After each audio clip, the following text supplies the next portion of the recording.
in Sydney, Australia. His vita and his scientific work are so remarkable that I asked my colleague, Professor Harde, to introduce Professor Murry. Today we are very happy to have here you, Professor Salby, as a highly recognized guest from far abroad. He is known all over the world as one of the few specialists who really have a view over the whole area of the climate development. Despite of his long relationship to the most renowned climate institutes, he has preserved his own critical and constructive reasoning, which in some parts is in real contradiction to the official expert opinion and also faces the assessment of the IPCC. It's our great pleasure, therefore, to welcome you here today at our university, and this although you have a right tight schedule on your European tour. In his talk today, you will present the most actual discussion of climate, to my opinion, with the title Relationship between Greenhouse Gases and Global Temperature. It's your time. Thanks.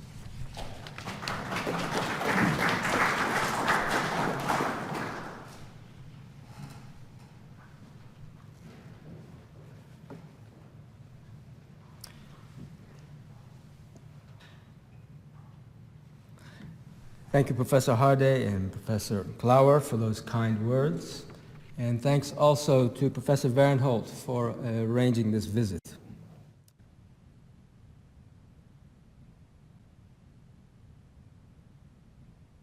Those of you outside of physical science will not be familiar with some of this development, which is technical. Relax. You will grasp the important consequences, which will be self-evident. I came to this topic by way of accident. Well, sort of. After relocating to Australia, I found myself waiting for resources. Eventually, I undertook the production of a new book.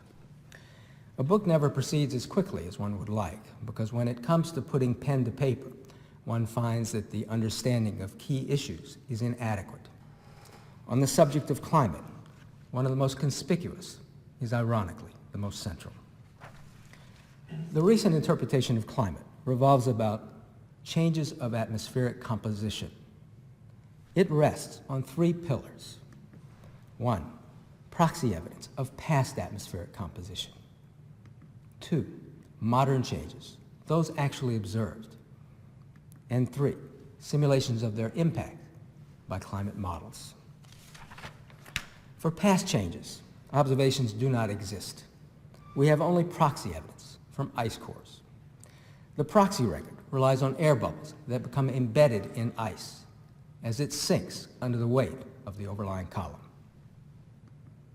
In green is the record of proxy CO2.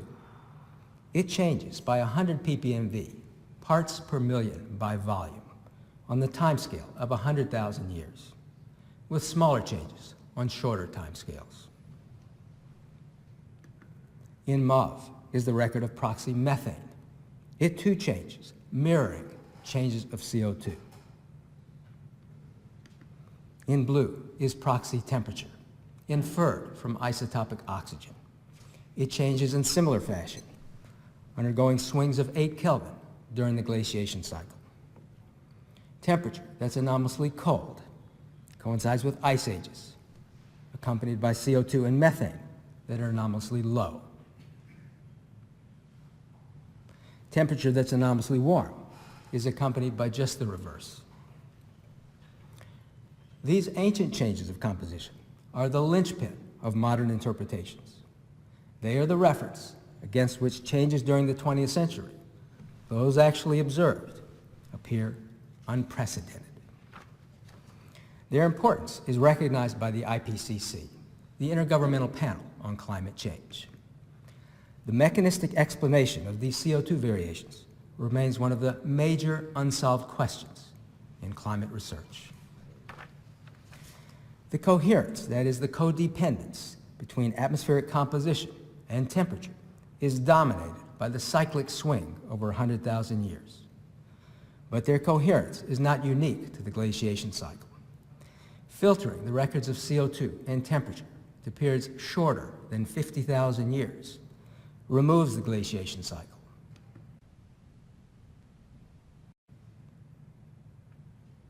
What remains is broadband variability. CO2 evolves coherently with temperature over a wide range of timescales. Their coherence in the proxy record is universal. Plotted here is the cross-correlation between temperature and CO2 as a function of lag. The cross-correlation measures their interdependence.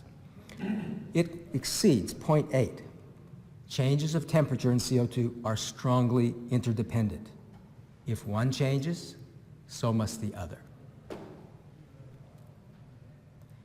Nearly symmetric, the cross-correlation decreases with lag, slower for positive lag, where changes of CO2 follow changes of temperature.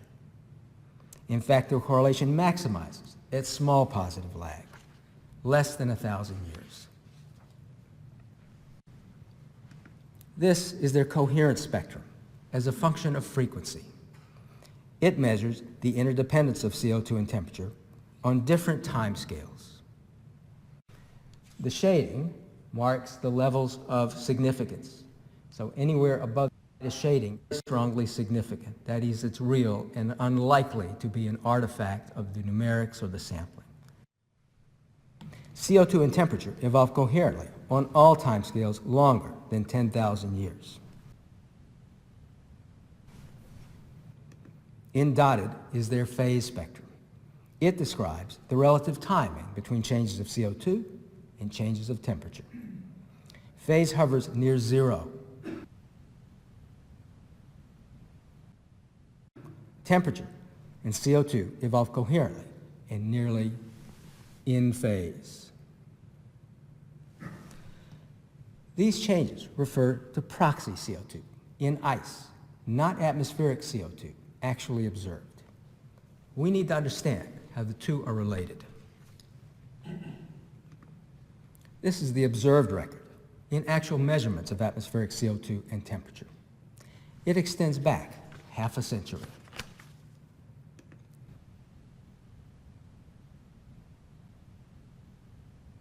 Plotted here is their cross-correlation. It exceeds 0.5 at positive lags, where changes of CO2 follow changes of temperature. Hence, observed temperature and CO2 are also strongly interdependent. Their correlation maximizes near a lag of 10 months, but it's significant across a wide range of positive lag. The asymmetry indicates that observed CO2 evolves coherently with temperature, but lags across a wide range of timescales. CO2 is produced and destroyed at the Earth's surface, but in the atmosphere, it's conserved. Its rate of change in CO2 mixing ratio, R, must therefore equal net emission from the Earth's surface. The left-hand side of this equation is the time derivative of CO2, the rate of increase of CO2. This equation says that the rate at which CO2 increases is equal to the rate that is emitted by all processes that produce it at the Earth's surface. In green is net emission of CO2, collectively from all sources and sinks, human as well as native sources. Unlike human emission, native sources and sinks are inherently sensitive to surface conditions. Field measurements reveal that native emission of CO2 depends strongly on temperature. In blue is global surface temperature. Net CO2 emission tracks the history of surface temperature, achieving a correlation of 0.63.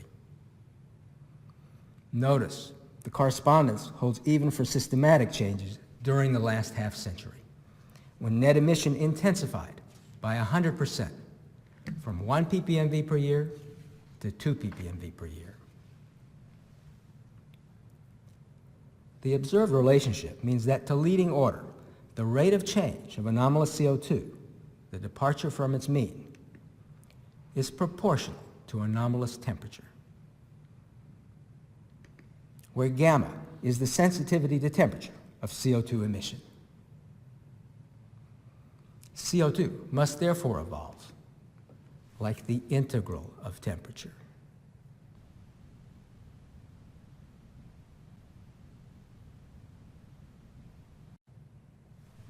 The integral of temperature means the cumulative temperature. Temperature in one year, which is proportional to the emission of CO2 that year, plus the temperature of the next year, which is proportional to the CO2 emitted that year, and so forth. That is the integral temperature. And it must then be proportional to the cumulative net emission of CO2 from all sources and sinks, human and native.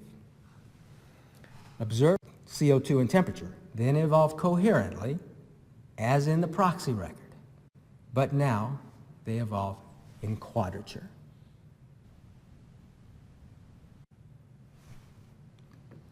If temperature evolves like cosine of time, CO2 must evolve like the sine of time, undergoing the same variation, but lagging temperature by a quarter cycle.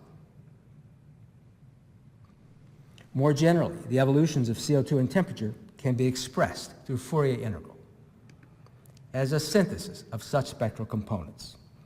For each frequency omega, the complex amplitude of mixing ratio, R of omega, lags the complex amplitude of temperature, T of omega, by 90 degrees or a quarter cycle. As different spectral components in these integrals have different periods, no single lag will simultaneously align all components. Covariance between CO2 and temperature must therefore be distributed widely over positive lag, as was observed.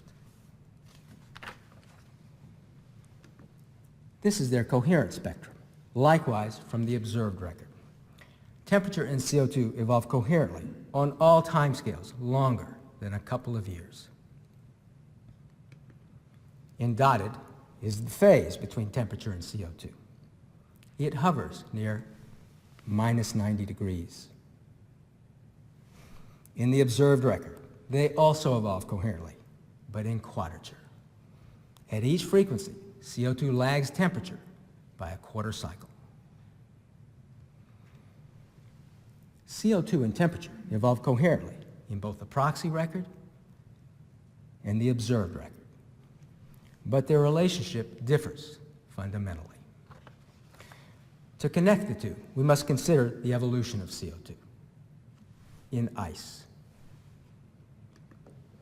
It has two contributions.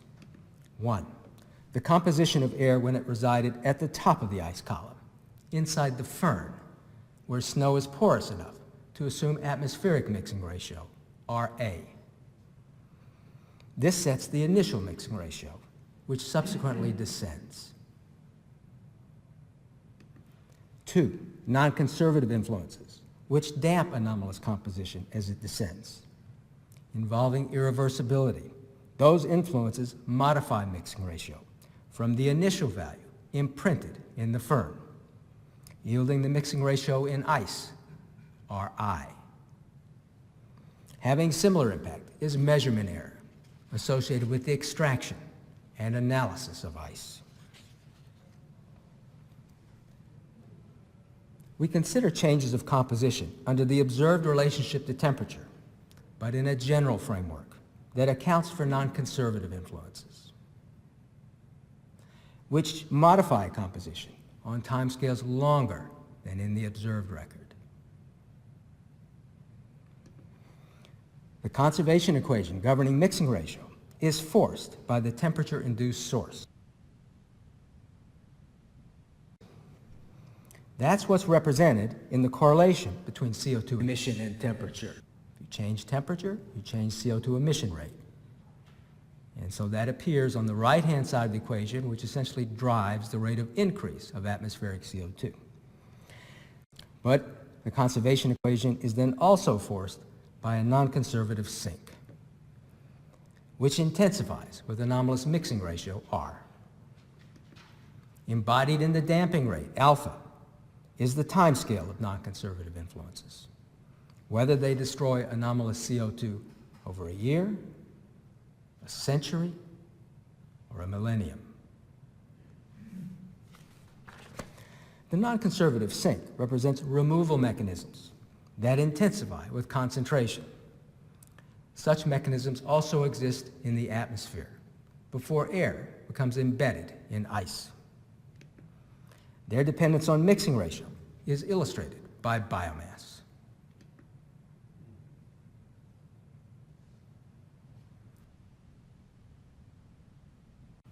Increased CO2 results in a proportionate increase of vegetation. That must be attended by a proportionate increase of CO2 removal.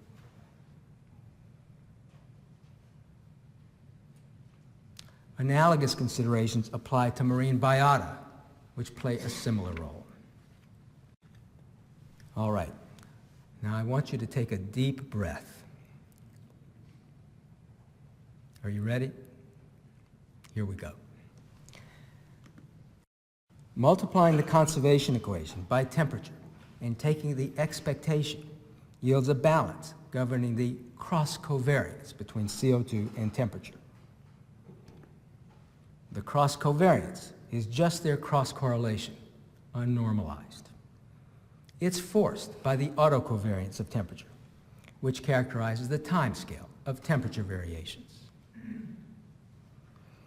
Temperature is represented stochastically as a first-order Markov process. Its autocovariance then decays exponentially with lag tau. This system can be solved in closed form. It yields the cross-covariance between CO2 and temperature, the diagnostic evaluated earlier from the proxy and observed records. The cross-covariance, in turn, determines the cross-spectrum, which is just its Fourier transform. Represented in the cross-spectrum are the coherence and phase, the other diagnostics evaluated from the proxy and observed records. A closed-form solution has a feature that is unrivaled. You can see exactly what's going on. The solution assumes two limiting forms. For timescales much longer than the damping time, changes are slow. The conservation equation then reduces to a balance between the temperature-induced source and the non-conservative sink. CO2 growth rate is then limited because temperature-induced emission is offset by non-conservative absorption. In this limit, the phase between CO2 and temperature approaches zero. The two evolve in phase.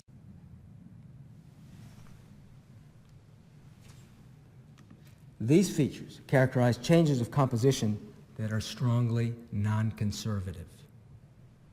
This means that CO2 is removed by dissipative processes almost as quickly as it's introduced by temperature-induced emission. The features are manifest in the proxy record, which involves timescales longer than several thousand years. This is the calculated cross-covariance between CO2 and temperature in the limit of long time scale. Look familiar?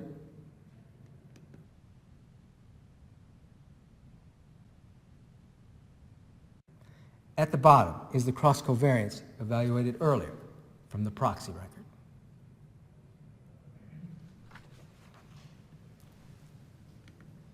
At the other extreme are timescales much shorter than the damping time. Changes are then fast.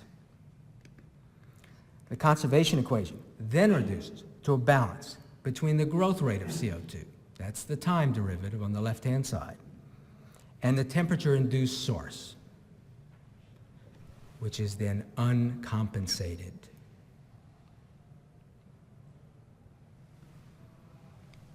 CO2 growth rate is therefore unlimited. CO2 can grow arbitrarily fast, depending on temperature. In this limit, the phase between CO2 and temperature approaches minus 90 degrees. The two evolve in quadrature. CO2 lagging temperature by a quarter cycle. These features characterize changes of composition that are conservative. Conservative means that CO2 removed by dissipative processes cannot keep up with its introduction by temperature-induced emission. The dissipative processes are slow. These features are manifest in the observed record, which involves timescales shorter than a century.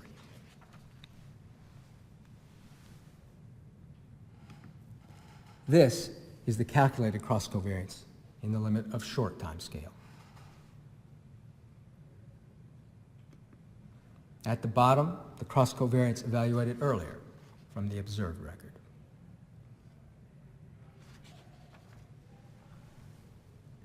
The impact of non-conservative influences is reflected in the phase, which differs fundamentally in the proxy and observed records.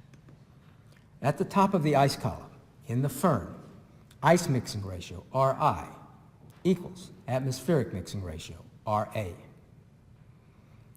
The signature of atmospheric composition, it then descends with speed c. Its evolution is described by the Lagrangian derivative. The rate of change in a reference frame descending with the ice. If non-conservative influences in ice are absent, the Lagrangian derivative vanishes. The atmospheric signature then descends conservatively, preserving changes imprinted in the firn. If non-conservative influences are present, the Lagrangian derivative is damped at rate alpha I. This is the conservation equation governing CO2 in ice. It's solved through the method of characteristics, wherein depth translates into time. How long for ice to have descended to a given level. The conservation equation then assumes the same form as the one just solved, but with effective damping, alpha E, which is the sum of damping in the atmosphere and subsequent damping in ice. Its solution determines the power spectrum of CO2 in ice. The change of proxy CO2 at one frequency versus at another frequency. As the solution holds for arbitrary damping, it can be evaluated for zero damping in ice. What would have been registered in ice under conservative conditions. That, in turn, represents the power spectrum of CO2 in the atmosphere. The quotient then describes, frequency by frequency, how changes of atmospheric CO2 relate to changes of proxy CO2, namely those seen in ice. The variance of atmospheric CO2 is magnified over that apparent in the proxy CO2. Equivalently, changes of atmospheric CO2 are underestimated in the proxy record. Their underestimation increases with time scale quadratically.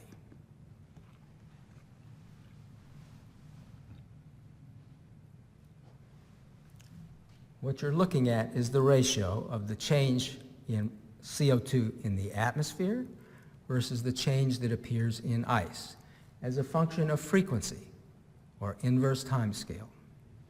And so as you go to very large frequencies, that ratio goes to 1, which means that the change in the atmosphere equals the change we see in the ice. But as you go to low frequencies, longer time scales, that ratio quickly gets much larger than 1. And that means the change in the atmosphere is much greater than the change that's apparent in the ice. For this reason, even weak damping in ice can substantially reduce the change of mixing ratio apparent on long time scales. The effect is illustrated by damping that recovers the cross covariance in the proxy record, seen earlier. A change of proxy CO2 on a timescale of 10,000 years then underestimates the atmospheric change by a factor of 2. Swings of proxy CO2 of 20 ppmv then actually derive from changes in the atmosphere of 40 ppmv. A change of proxy CO2 on a timescale of 100,000 years then underestimates the atmospheric change by a factor of 15. Swings of proxy CO2 of 100 ppmv during the glaciation cycle then derive from changes in the atmosphere of order 1,000 ppmv. Observed changes during the 20th century are then hardly unprecedented.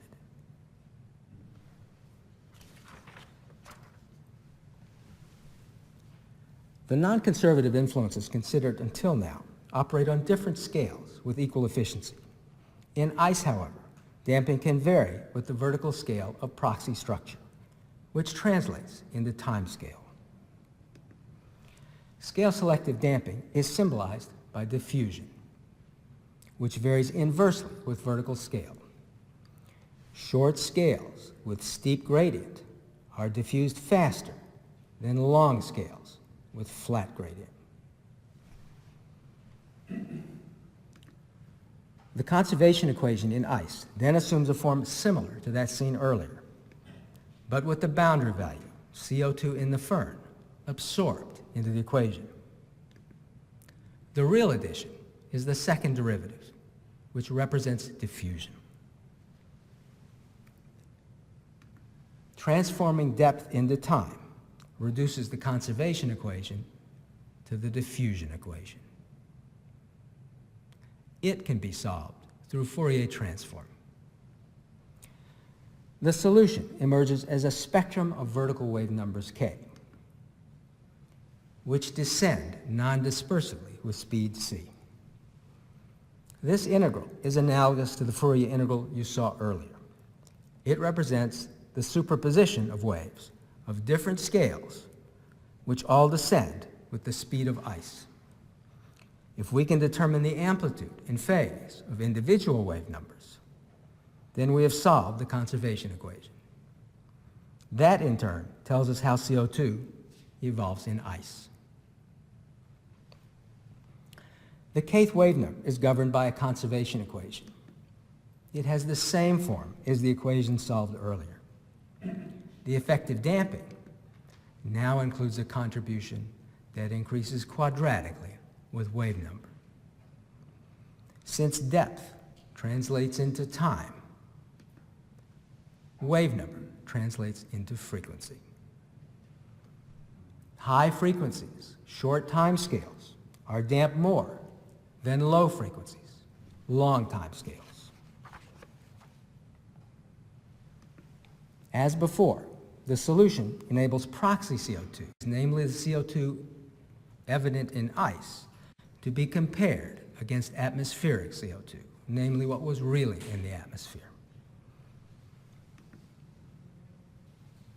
Changes of atmospheric CO2 are again underestimated in the proxy record. But now, their underestimation increases with frequency.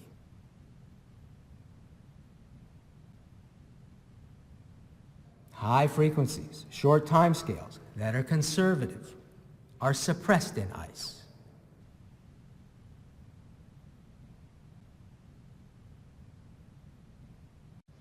Leaving low frequencies, long time scales that are strongly non-conservative.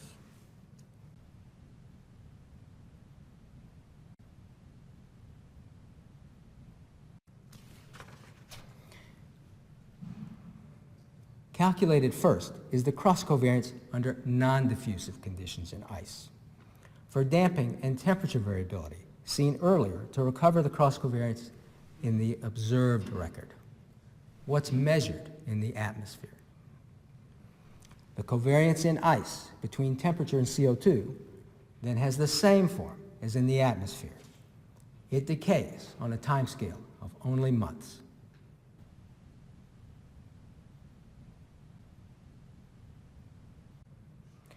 On the extended time scale of the proxy record, it therefore collapses into a spike, as narrow as can be represented at a resolution of 1,500 years.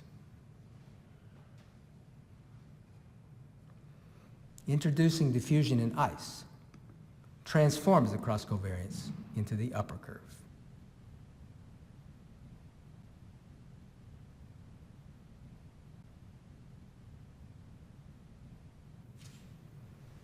Describing much longer time scales, the calculated cross-covariance then recovers that evaluated from the proxy record. Both curves follow from the same sensitivity to temperature of CO2 emission, that observed during the 20th century. By removing short time scales, those resolved in the observed record, scale-selective damping discriminates to long time scales, which are strongly non-conservative. That's what's found in the proxy record.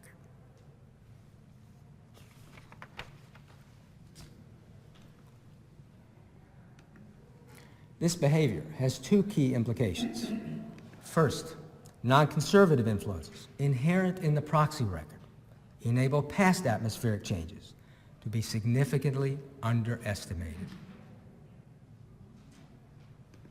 More importantly, the same physical mechanism which governs ancient changes, timescales longer than several thousand years, also governs modern changes, timescales shorter than a century.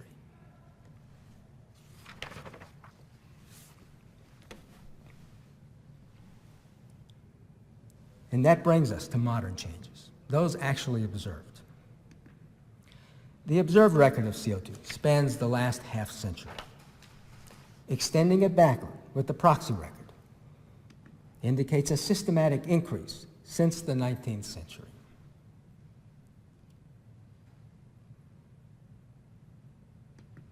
In red is delta 13, the relative concentration of the two isotopes, carbon 13 to carbon 12.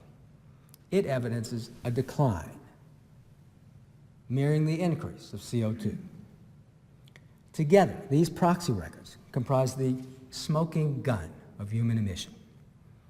Vegetation is slightly leaner in carbon 13 than the atmosphere. So is its ancestor, fossil fuel.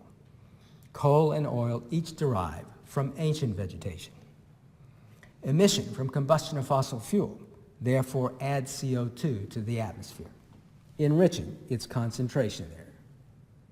That's the green curve. The CO2 added, however, is leaner in carbon 13 than the atmosphere, thereby diluting its concentration there. That's the red curve. The glove fits. In truth, however, it's but one finger. Combustion of fossil fuel is one of many sources of CO2. Others involve a wide range of native processes. Most are poorly documented. The recent interpretation is that opposite changes of CO2 and carbon 13, the green and the red curves, are the signature of human emission. For this interpretation to be valid, other sources of CO2, native sources, must have the same concentration of carbon 13 as the atmosphere, which would then be left unchanged. That is, CO2 emitted by native sources must not dilute carbon-13 in the atmosphere. The observed increase of CO2 and decrease of carbon-13 can then follow only from the human source. In reality, our knowledge of native sources is limited. The little we do know is that they are dynamic. Native sources depend intrinsically on environmental conditions, cloud, moisture, temperature, even on the prevailing ecosystem. Why should we care? This is the estimated contribution from all sources and sinks. The human source is of order 5 gigatons per year. By comparison, the ocean emits of order 90. Land emits another 60. Total emission from native sources is thus of order 150 gigatons per year. 96% of the total. It's approximately balanced by native sinks, which absorb about as much. The key word, approximately, because native sources and sinks are 2 orders of magnitude stronger. Even a minor imbalance can overshadow the human source. Moreover, if those sources involve carbon-13 leaner than in the atmosphere, as many do,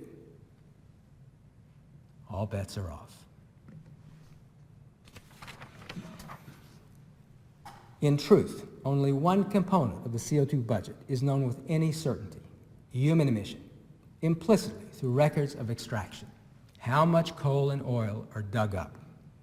It accounts for only 4% of the total.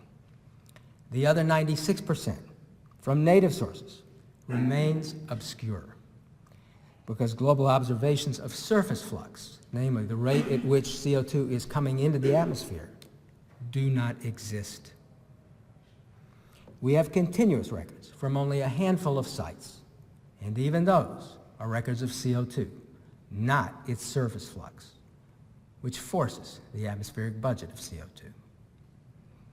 This leaves the dominant sources and sinks, the big arrows, not sharp, but fuzzy. If they change, we haven't the observations to know, at least not directly. Fortunately, that's not the end of the story. What controls atmospheric CO2 is net emission, collected from all sources and sinks. Net emission is just the sum of the CO2 added by all sources, minus the sum of CO2 removed by all sinks. It determines the growth rate of global mean CO2.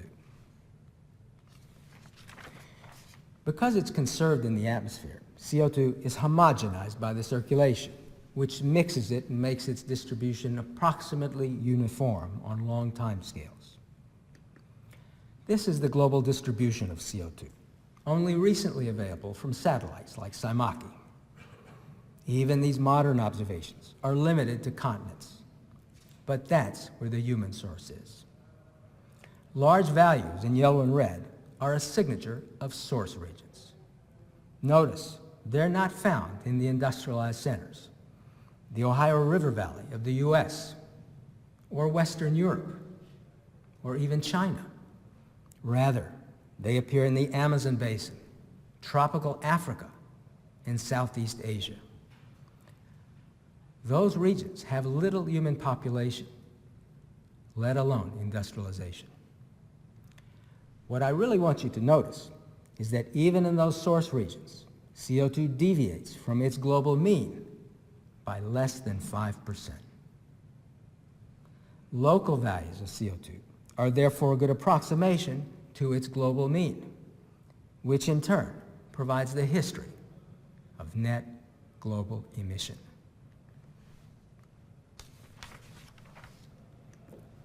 In green is net emission during the satellite era, when we have global observations of temperature. It has an average of about 1.5 ppmv per year, but it varies between years dramatically, by over 100%, from nearly 0 in some years to almost 3 ppmv per year in others. Do I need to tell you that human emission doesn't do anything like this? In red, human emission increased smoothly. It mirrors the growth of human population, with deviations of only a couple of percent. By contrast, observed deviations of net emission exceed 100%. They are incoherent with human emission. Net global emission evolves independently of the human contribution. The record of net emission does, however, resemble surface properties. During 1991-92, net emission decreased by 70%. It gradually rebounded over the following 3 years. That event coincided with the eruption of Pinatubo, which decreased global temperature in the same fashion. During 1997-98, net emission increased by 200%. That event coincided with the El Nino then, which increased global temperature. The correspondence during these events is consistent with field measurements of CO2 emission. That is, local measurements where someone goes out, sticks a pipe in the ground, and actually measures what comes out of the surface or what comes out of the ocean. Those campaigns reveal strong sensitivity to surface properties. Temperature, seen earlier, supported over a continent by soil moisture. An increase in either induces increased emission of CO2 from native sources. The contribution from induced emission of CO2 follows by projecting the observed record of net emission, that's the green curve, onto contemporaneous records of temperature and soil moisture. In blue is the induced component of net emission, the part that operates coherently with surface properties. Although it accounts for only 2 key surface properties, the induced component closely tracks net emission. It achieves a correlation to the observed record of CO2 net emission of 0.93, accounting for nearly all of the history of net global emission. Most of the dependence comes from temperature alone, which achieves a correlation of 0.8. In red is observed emission of carbon-13. It has a mean that's negative, consistent with the decline of carbon-13 seen earlier. But like CO2, it varies dramatically by more than 100%. In blue is minus the induced component, the part that operates coherently with surface properties. Like CO2, it varies coherently with observed net emission of carbon-13. Just opposite. When temperature increases, emission of carbon-13 decreases, and vice versa. Likewise, when CO2 net emission increases, that's the green curve, carbon-13 net emission decreases. That's the red curve.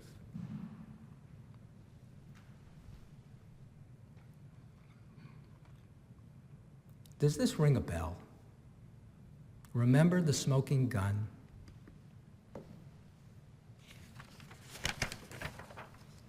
Opposite changes of CO2 and carbon-13 are the same ones apparent in the ice proxy. The latter is regarded as a signature of human emission. But in the satellite record, the changes are clearly not from human emission. Not unless you believe human emission causes volcanic eruptions and El Nino.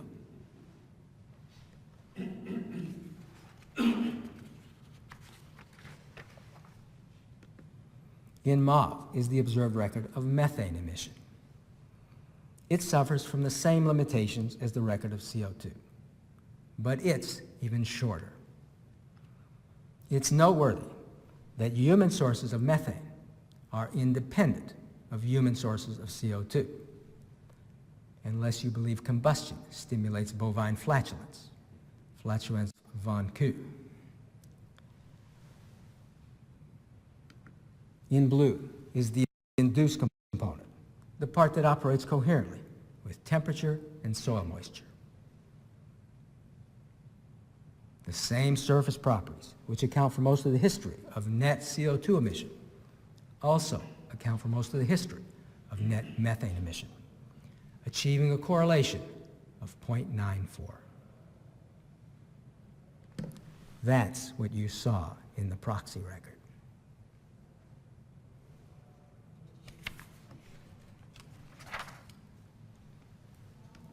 To first approximation, the blue curve for CO2 emission is just temperature. It follows from the sensitivity of native emission, the part induced by changes of surface properties. Integrating that emission over time, that is, adding the induced emission during 1 year, plus the next year, and so forth, yields the cumulative CO2 introduced by surface properties. That represents the contribution to observed changes of CO2 from native sources, which depend on surface properties. In blue is the induced component of CO2. It's determined entirely by surface properties, temperature from the satellite MSU, and soil moisture from NSEP analyses. In green is the observed record of CO2.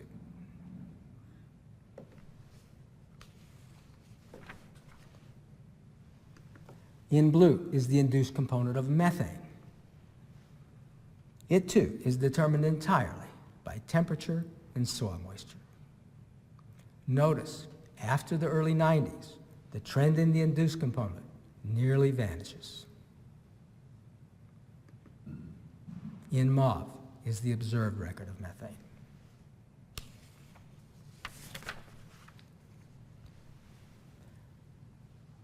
The sensitivity of emission evaluated during the satellite era should in principle determine the induced component in earlier years. But before the satellite era, global observations are lacking. Most of that sensitivity, however, comes from temperature. Global temperature before the satellite era is estimated from the surface network of thermometers, albeit with only partial coverage of the Earth. In blue is the induced component of CO2, again derived from the satellite MSU, but now determined only from temperature. As before, it tracks the observed record of CO2 in green. In black is the same information, but now based on the surface network from CRU, the Climate Research Unit of the UK Met Office. The sampling uncertainty is shaded, representing the contribution from native sources. It too tracks observed CO2 during the satellite era. In fact, it tracks it throughout the instrumental era, back to 1960, when atmospheric observations began. Observed CO2, that's the green curve, and the induced component, that's the black curve. Then both approach 300 ppmv. Before 1960, the induced component continues to decrease, approaching 275 ppmv in 1880. The uncertainty, which increases backward, is then wide, ranging between 220 and 330 ppmv. During this early period, continuous observations of atmospheric CO2 are non-existent. We have only proxy CO2. In green is the ice proxy you saw at the start. It too decreases backward, approaching 290 ppmv in 1880. Let there be no ambiguity about what you're looking at. The black curve is just the integral of temperature, scaled by the observed sensitivity of CO2 emission. And the sensitivity of emission has been evaluated only from the large interannual swings of emission, changes that are clearly independent of human emission. The modest discrepancy before 1940, about 10 ppmv, lies well within the sampling uncertainty of the surface network. But in light of the agreement during the instrumental era, the last half-century, it may actually reflect error in proxy CO2. It may also reflect limitations of the surface network. At the bottom is coverage of the Earth by surface thermometers.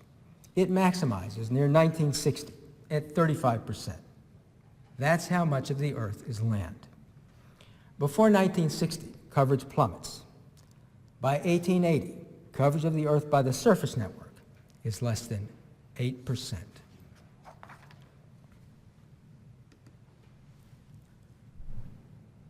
The IPCC has proclaimed the following. All of the increase in CO2 since pre-industrial times is caused by human activity.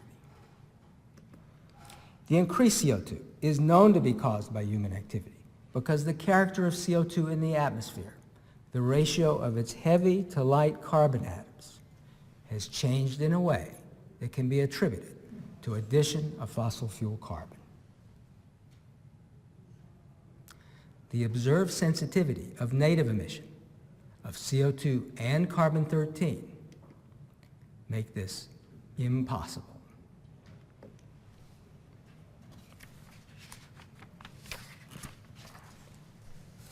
And that brings us lastly to how all of this shakes out in the world of climate models. Plotted here is global mean temperature from CRU. The end of the 20th century is warmer than the beginning by just under a degree. But it's hardly a consequence of steady warming. Rather, it results from consecutive decades of warming being incompletely canceled by consecutive decades of cooling. The difference in global temperature results almost entirely from just two intervals. 2 decades during the Depression era, and 2 at the close of the century. Less than 30% of the record.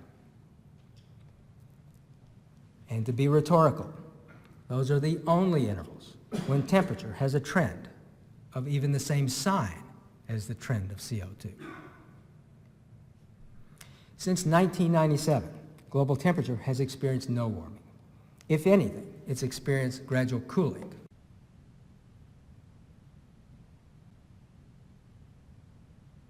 For the last decade and a half. Global temperature is controlled by the global energy budget. It's measured in units of light bulbs. 1 light bulb is 100 watts. Shortwave energy from the sun, visible radiation arriving at the top of the atmosphere, is some 300 watts per meter squared. That's equivalent to 3 light bulbs, illuminating 1 square meter. Of that, 300 watts per meter squared, 30% is reflected back to space by cloud, ice, and snow. The rest, the 70% not reflected back to space, is absorbed. Most of it passes directly through the atmosphere, which is transparent to shortwave radiation. It's then absorbed by the Earth's surface, which is thereby warmed. To maintain equilibrium, the Earth's surface emits long-wave energy, infrared radiation, about 400 watts per meter squared, which acts to cool the Earth's surface. Very little of it passes directly through the atmosphere, which is opaque to long-wave radiation. Instead, 95% of that long-wave radiation, some 400 watts per meter squared, is absorbed by the atmosphere, chiefly by water vapor and cloud. They are the primary greenhouse absorbers.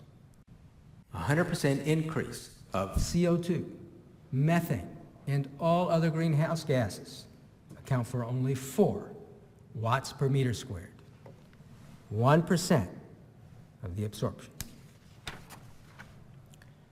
To maintain equilibrium, the atmosphere also emits long-wave radiation. Almost as much is emitted back down, representing the greenhouse effect. It too warms the Earth's surface, offsetting the energy lost through emission. In this picture, the atmosphere behaves as a blanket. The more atmospheric absorbers of long-wave radiation, the more layers of the blanket, and the greater is warming of the Earth's surface by downwelling long-wave radiation. As CO2 contributes to atmospheric absorption, increasing CO2 adds layers to the blanket. However, Nearly all of the blanket comes from water vapor and cloud, and like everything else in this dynamic system, they change. Much of the long-wave energy emitted upward by the Earth's surface, cooling, is offset by long-wave energy emitted back downward by the atmosphere, warming. To maintain equilibrium, the Earth's surface must therefore also transfer heat away mechanically through conduction and convection, vertical air motion that carries heat away from the surface. Associated with cloud and rainfall, it accounts for 30% of overall heat transfer from the Earth's surface. 2 orders of magnitude greater than increased warming by CO2.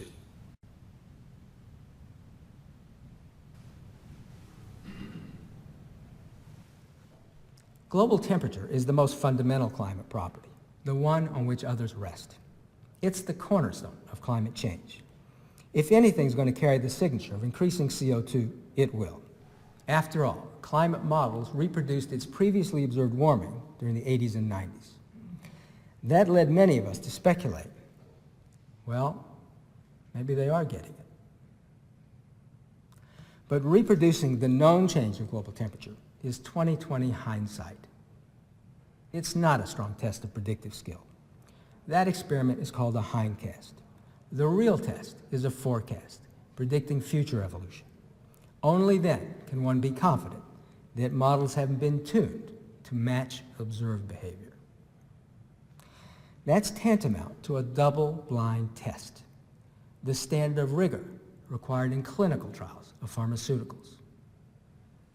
Neither the patient, here the model, nor the clinician, the guy running the model, then knows the outcome. In blue is the forecast evolution of global temperature, averaged over 24 models of the IPCC. The mean evolution is free of decadal variability, which must therefore be incoherent between the models. It follows that on those timescales, the models have no predictive skill.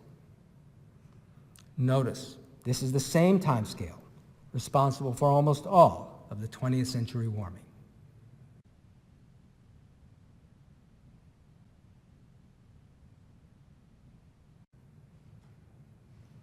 The only feature common to the models, retained in their mean, is a centennial drift. It increases monotonically, becoming 3.5 Kelvin warmer by the end of the 21st century.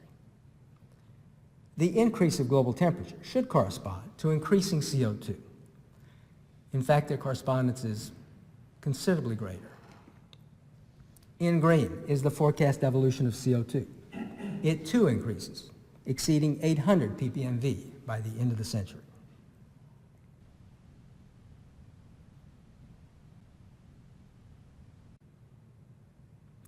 Global temperature doesn't just increase with increasing CO2. It tracks it almost perfectly. In the model world, changes of global temperature and CO2 are isomorphic. They have exactly the same form. Their relationship is so tight, you don't even need a climate model. A fractional increase of CO2 entirely determines the fractional increase of global temperature. The simulated relationship is remarkable. Here's why. Remember the global energy budget? It is what determines global temperature, Increased CO2 contributes to the energy budget. but only at the 1% level. The one-to-one correspondence indicates that changes of global temperature remain in equilibrium with changes of CO2, but nothing else. Dominant contributions to the energy budget either do not change, or if they do, they are enslaved to CO2. Those contributions can change only in direct proportion to CO2, which in the model world controls everything. Reflected shortwave energy, which depends on cloud and ice, can't change independently. Mechanical heat transfer from the Earth's surface, which depends on the ocean circulation, can't change independently. And 99% of the long-wave energy absorbed by the atmosphere and re-emitted back downward to warm the Earth's surface, which depends on water vapor and cloud, can't change independently. In the model world, that is, the part that is consistent between all those 24 models, changes in the global energy budget reduced to a highly simplified balance, driven exclusively by CO2. This means that 1% of the global energy budget wags the other 99%.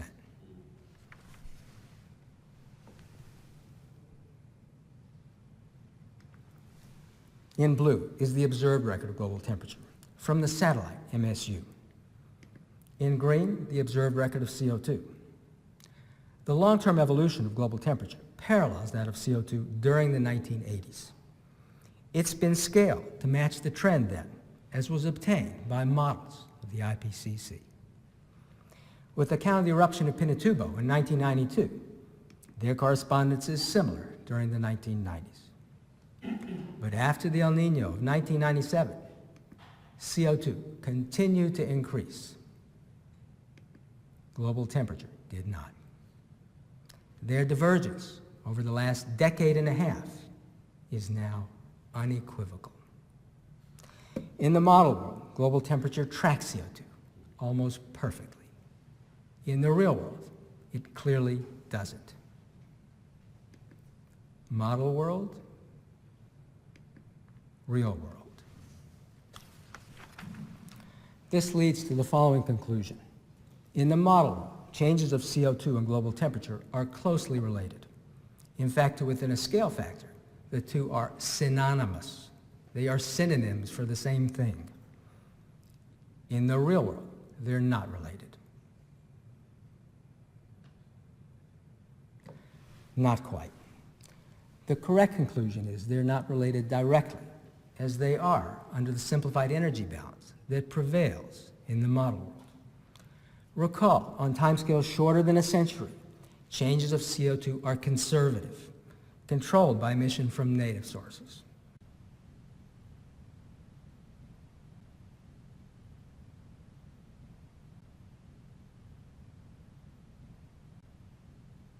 CO2 then evolves, not like temperature, as it does in the model world, but like the integral of temperature. In dotted blue is the integral of observed temperature. It closely tracks observed CO2, even after the 1990s, when the observed records of CO2 and temperature clearly diverged. If CO2 tracks the integral of temperature, which it clearly does, it cannot track temperature, which it clearly doesn't. In the model world, CO2 and global temperature are related directly. In the real world, they're also related, but differently.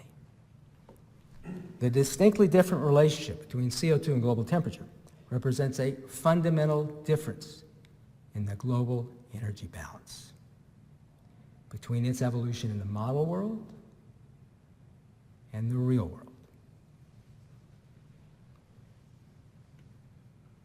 If the global energy balance is wrong, everything else is window dressing.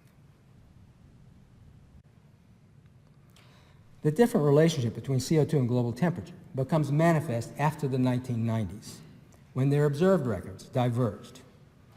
But once the temperature dependence of CO2 emission is accounted for, namely by native sources, the two observed records are entirely consistent. These features of the observed evolution have the following two-pronged implication. In the real world, global temperature is not controlled exclusively by CO2, not even on long time scales, as it is in the model world. In significant part, however, CO2 is controlled by global temperature.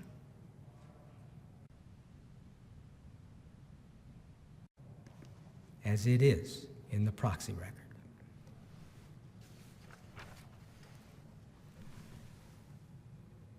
I'll close with a retrospective of general significance.